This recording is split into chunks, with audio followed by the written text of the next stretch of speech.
Every day of my life, I approach it with a state of empathy, right? Re- Every day of my life, I approach it with a state of empathy, right? Regardless of what color, what creed, what race you are, I look at people as human beings.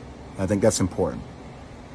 But life is always about taking a stand and holding principles. So I want to explain what I feel like my stance is as a black male in this world, okay?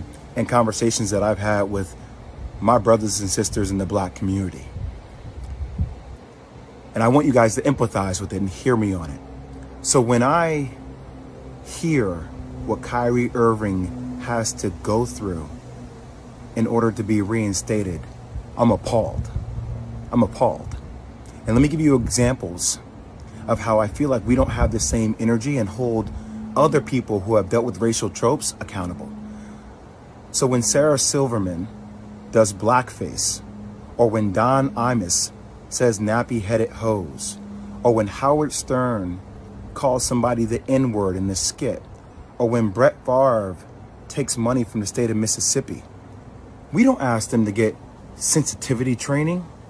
We don't ask them to donate $500,000. We don't ask them to meet with the Black National Caucus. They apologize. And then, you know what? The rest of the world moves on. But what I feel like is happening here, and that's how in the black community, like we've been told that's how the process works, right? Think about that, Bert. That's how the process works. Oh, somebody does a blackface. Oh, it was a misunderstanding. We got it.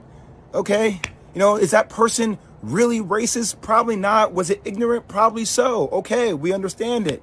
We move forward. We don't like it. We would love to hold them accountable. But society and having a lot of black people in positions of power, we don't have the governing ability to do that.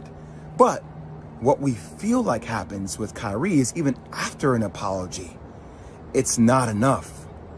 We feel like there needs to be more. And a lot of people I've spoken to over the last couple of days talk about this thing. Older mentors of mine talk about buck breaking. So we talk about tropes. This is something that we feel like in the black community that happened way back in the day, where if there was a slave that was defiant, right, he got broken in front of everybody in order to show that he was not in a position of power. And that at the end of the day, he had to do what he was told to do because that's what was mandated of him. And there's a bigger situation going on. What's happening with Kyrie Irving? If the Nets don't want him to be there, just say you don't want him to be there. But we should hold everybody accountable, even owners of teams accountable with things that are happening in other countries, i.e. China and Uyghurs and the Muslim genocide that is occurring, that we hear Enes Kanter talk about. But we don't keep the same energy for everybody. We pick and choose what conversational points we want to make more polarizing.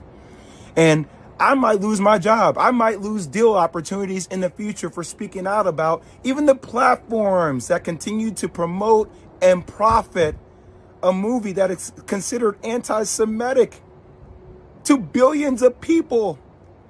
They don't have to be accountable. Who is accountable? But we're going to put everything on the shoulders of Kyrie Irving, who, even though he said, I cannot be anti-Semitic because if I know where I came from, stating that he's one of the 4 lost tribes.